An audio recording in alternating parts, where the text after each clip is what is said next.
Hello and welcome back to the BritVSJapan podcast. This is the podcast where I, Matt, talk about a load of random stuff that doesn't really have any bearing on the world at all, but might be useful for you language learners. I will also occasionally talk about other stuff that isn't to do with language learning, and in today's episode, that is one of those topics. So I got a question in from Kinera Medagadera, which I really hope I said your name correctly. If I didn't, I do apologize. And the question is, could you tell us more about your social media philosophy? And with social media, it's been a thing that I used to struggle with a lot back in the day. And I have mentioned this on my website as well, especially with language learning. And I had sort of two takes on it because I basically, when I started university, I'd been using Facebook and Twitter and stuff for, I don't know, probably 3 or 4 years at least, maybe more than that, because all my friends at school used it. Everyone used it. It was just the norm. And yeah, as things sort of went on, there was more news about Facebook and their handling of data, and obviously, there's a lot of realization that, oh, hang on a minute, a service that's free is obviously making money somehow. How are they making money? Well, they are directly, they're sending direct adverts to you to get you to buy stuff, and they're obviously also using your data for a bunch of other projects that they're trying to make money off. So in the end, it's like, oh, I feel like I'm the product, and that kind of feels a bit weird. So I started, eventually I did decide to sort of stop using Facebook. I still use Twitter to this day, but I don't really use Twitter, if you know what I mean. I will log on and I will update you guys about a new post or a new piece of content that I found that was really cool every now and then, but I don't go on Twitter and I don't look at what other people are doing because I know from my previous experience that is a serious waste of time. So back in the day, I had two different stances. And one stance was basically I realized that I was addicted to social media because I would literally get to the point where I'd spend, about an hour each morning just scrolling through my Facebook feed, looking at what other people are doing. And obviously that has no bearing on my life whatsoever.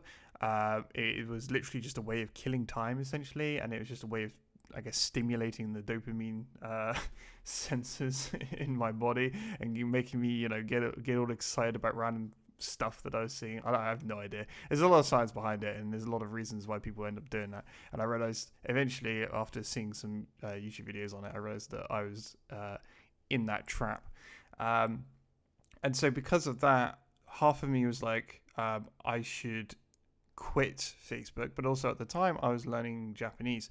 So the other half of me was like, well, I can use this and use it to learn Japanese. So what I then did is I went onto Facebook and I changed all of the things that I looked at. I blocked, or I don't know what you call it, muting, I guess. Yeah, muting.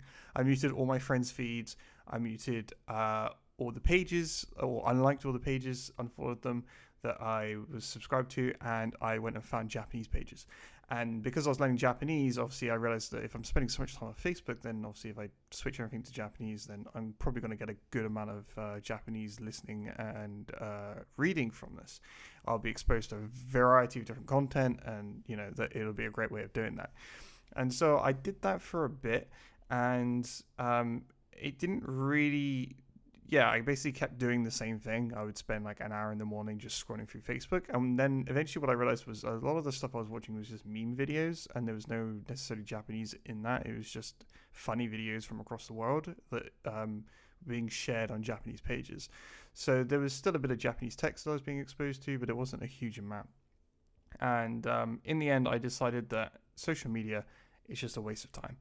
And so what I did is I downloaded a Chrome plugin. I can't remember for the life of me what it's called, but if you Google it around, you'll be able to find it probably. And it's essentially a plugin that can time limit access to certain sites. And so I installed that, and I put Facebook, and I think I probably put Twitter at the time, and I had a 10-minute total amount of time throughout the entire day that I could access both of those sites. So when that 10 minutes is up, that's it. I no longer have access to those websites. I'll install the apps from my phone just to make it harder and more annoying to actually go back in and log into them. I'm the kind of person that doesn't remember my passwords for a lot of stuff. So if I delete the app off my phone, then it's going to be a pain in the ass for me during the day to reinstall the app to put my password in. And it's just I'm not going to do that. So just getting rid of the app in itself is a deterrent enough. Is enough deterrent to stop me using it on my phone. And again, logging out of of the websites and stuff on my phone as well. And then since then I've never used Facebook. I think I downloaded all my data just in case I wanted to see pictures and stuff from back when I was in school. But my profile no longer exists. I haven't used Facebook in probably 3 or 4 years, and I don't plan on ever making an account again. I think the final straw for that was because my account got hacked, even though I know I had a strong password, and I know I had good privacy settings. There's no way that I really could have got hacked.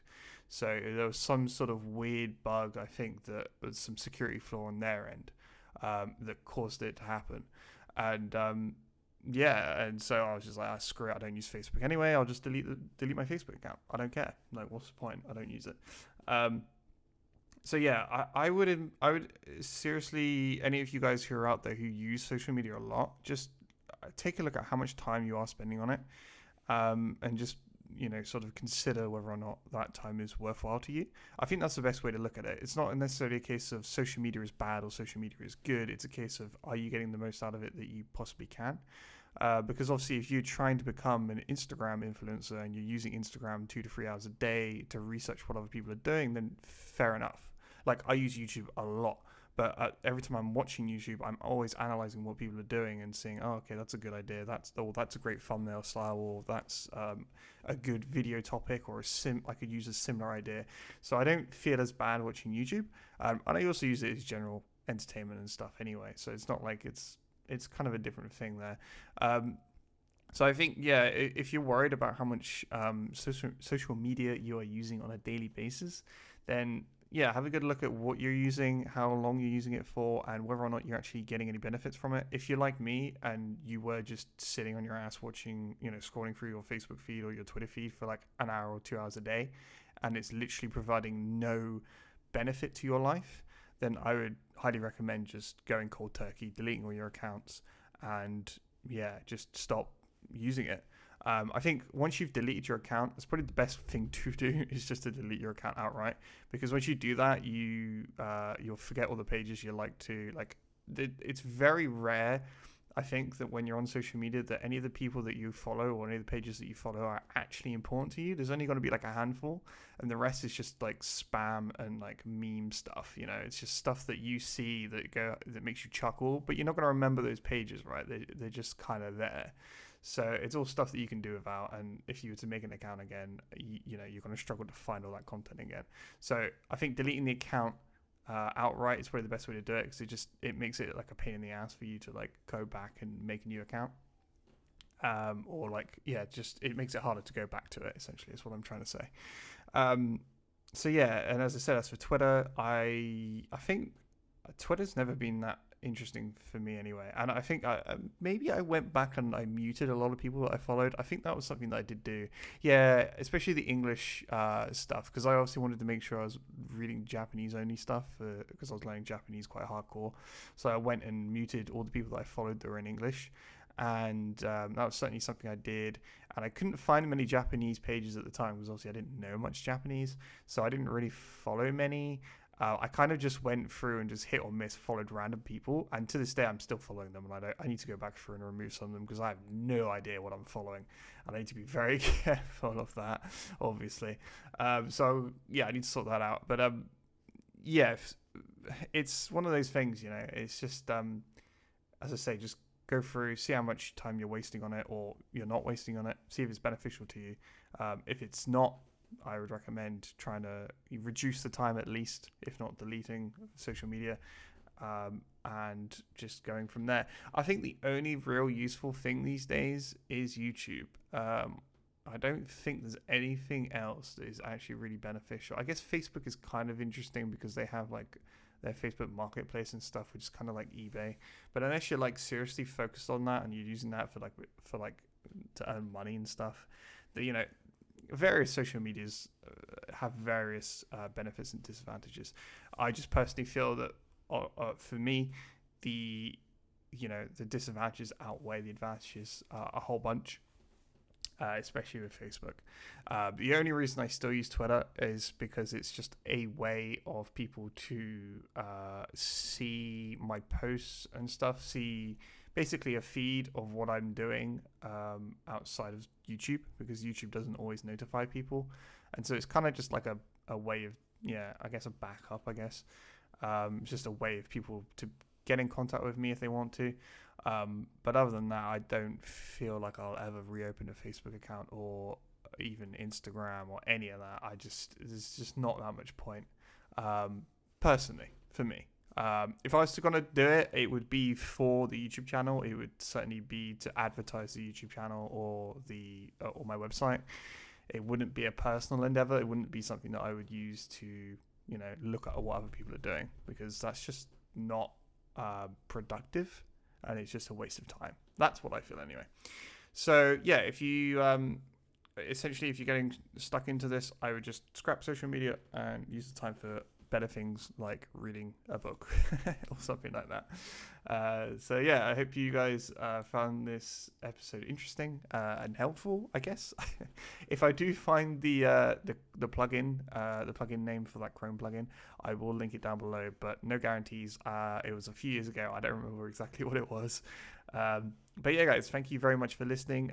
This podcast is supported by the wonderful people over on Patreon. If you are interested in supporting the podcast, then head over there. The link will be in the description. And don't forget, you can also submit your questions by just commenting in the YouTube comment section, or by following the link if you are listening on other platforms. And there's also a link to all the other platforms where you can listen to this podcast. And yeah, guys, thank you very much for listening, and I'll see you in the next episode.